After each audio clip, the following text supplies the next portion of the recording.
what is up, my fellow versions? Your boy, I'm Lake State Sauce, can never take a motherfucking lawless. Today, we're about to react to... Bro, why are we talking about this nigga Izzy, bro? Talking about Israel Adesanya should retire. Let's keep it at being gang. He should have been retired, bro. He's fell off. He's not the same Izzy no more. Like, he don't even fight like how he used to. Now he just like... You know what I'm saying? But Izzy should retire, gang. He not the same no more, bro. Let's keep it at being. But let's see what this nigga talking about. No! Fuck! Get up, Izzy! Get up, nigga! Fuck! The nigga Izzy fell off, bro. He will never be the same ever again. He got knocked out by fucking nobody. Like, come on, bro. Let's keep it a beam. Fuck! Ain't this the same nigga Whitaker knocked out, or I'm tripping? God damn it! Fuck! God damn it! Come on, DJ. He's not the same no more, bro. Alright, so Israel Adesanya just got dropped and stopped by Nasruddin Imavov during their fight at UFC Saudi Arabia, and I personally think that we have reached the point in Izzy's career where it's time for him to retire. Let's talk about— He's done, gang. Like, he's stiff. He's not creative with his shots no more. Like, he don't got it no more, bro. He's old. Let's keep it a beam. Like, it's like, I'm not trying to say you're a bad fighter, but he's just old now, my nigga. Like, you know what I'm saying?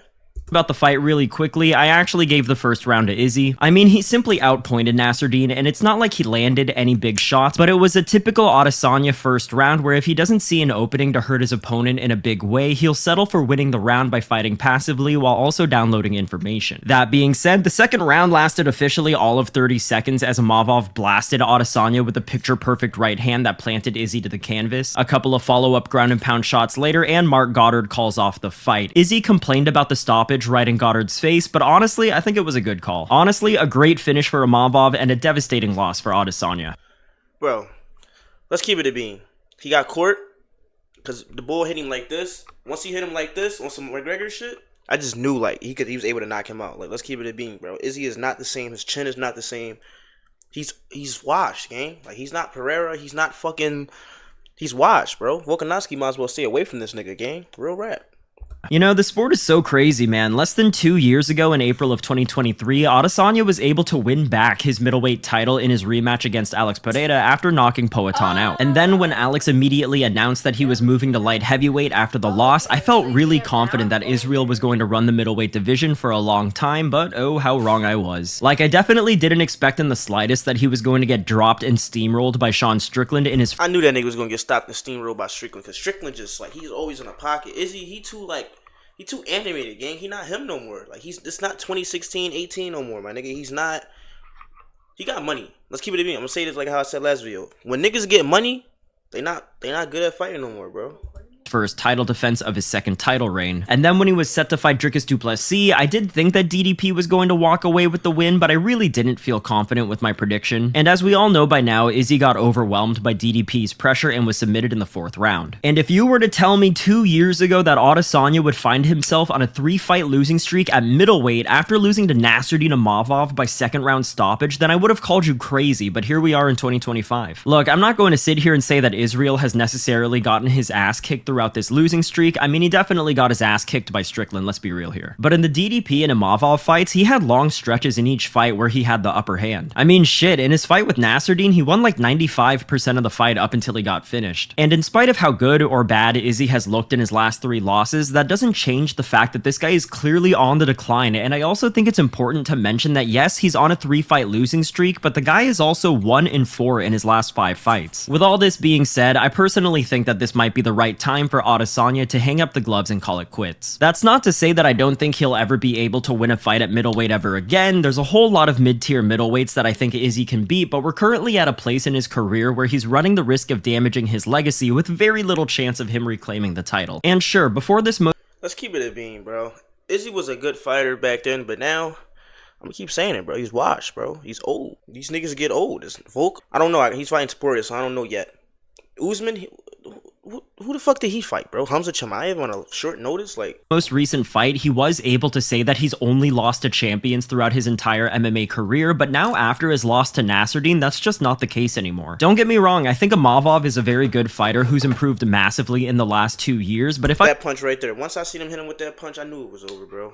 Being honest, I think the likelihood of Imavov ever winning a belt is slim to none. And if you were to match up Izzy against the other middleweight contenders, then I can't help but feel like he would get beat up by Strickland again. I definitely think he would get mauled by Hamzat. He and Whitaker are training partners now, so I guess that's off the table. And frankly, I'm not sure if Adesanya has it in him anymore to beat Caio Borralho if they were ever to fight. Hey, at the end of the day, Father Time is undefeated, and at 35 years old, Israel is one of the oldest fighters in the middleweight top 10. But as much as I do think that age has been a factor in Israel's decline, I also just think that another major contributing factor is that the fighters in his division have just figured out how to beat him. Alex Pereira was able to break down his legs in order to set up a 5th round TKO, Sean Strickland and DDP didn't show Izzy's counter-striking any respect and broke him down with their pressure, and Nasruddin actually took a page out of Strickland's playbook by throwing the same 1-2 combo that dropped Adesanya to the mat. Not only do I think that Israel's aura of invincibility is long gone now, but his tricks and tactics like his check left hook are being exploited by his opponents in order to win the fight. The top tier middleweights of today just don't approach fighting him with the same respect that they used to. The days of Marvin Vettori and Jared Cannonier allowing Adesanya to dictate the pace and flow of the fight are in the past, and nowadays Izzy's opponents just aren't scared of his countering abilities like they used to be. Moreover, I really feel it's not even his counters, gang. It's just the way how he used to fight used to be like, used to be real creative on some like, you know, anime shit. You know what I'm saying? Now it's just like, he's a normal fighter. Like, he's nothing special no more. It's pretty fucked up to say this, but he's not special no more, gang. He never was. He just had it in him. Now, what the fuck do he got? Millions of dollars? Like, he don't give a fuck no more.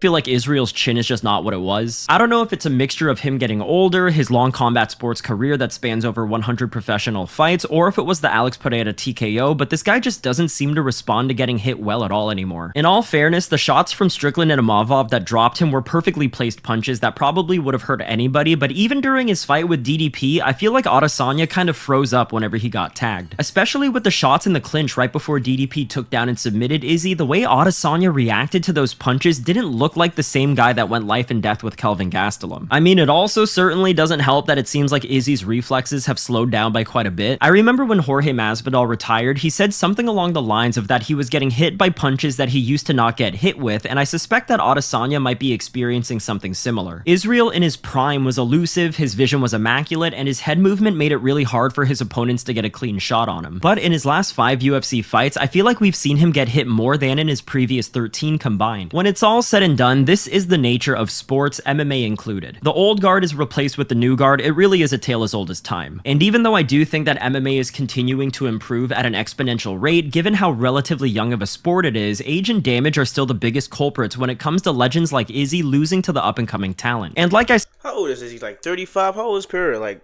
30-something, gang? He whooping ass.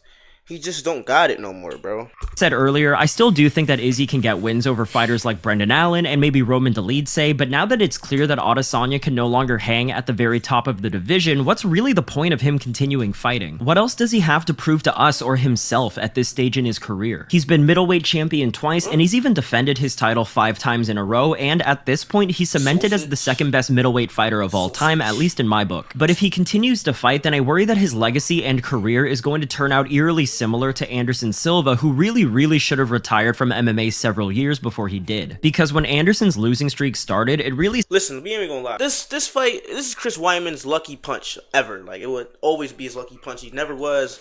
He was a top fighter, but to me personally, he wasn't the best. Like how Anderson Silva was. You know, he's got court. You know. It seemed like no matter who he fought, he just wasn't able to turn it around. After starting off his UFC career 15-0, Anderson was only able to win 1 fight in his next 9 UFC outings. Jeez. And mind you, that win over Derek Brunson really should have been counted as a loss in my opinion. And personally, I still do consider Anderson to be one of the greatest fighters of all time, and he's still the best middleweight in history, even in spite of the tail end of his career turning out the way that it did. But a lot of people think a lot of these fighters who fucking like, you know, who had the greatest resumes and then he started losing, this doesn't make them the worst. You know, look at Tony, bro. He came in the lightweight division at the wrong time. You know, it's a lot of people that's come in at the wrong time. They come fighting at the wrong time. And it's not their fault. You know, it's just, they just got that mentality of saying I can do it again. But, you know, sometimes skills don't stay the same, you know. I ain't played a game in like 6 months. Nigga, I played a game, I'm ass. I ain't how I used to be, you know. Silva is a prime example of a legend who didn't know when to call it quits, and now that Adesanya finds him— That's what I was trying to say, but, you know.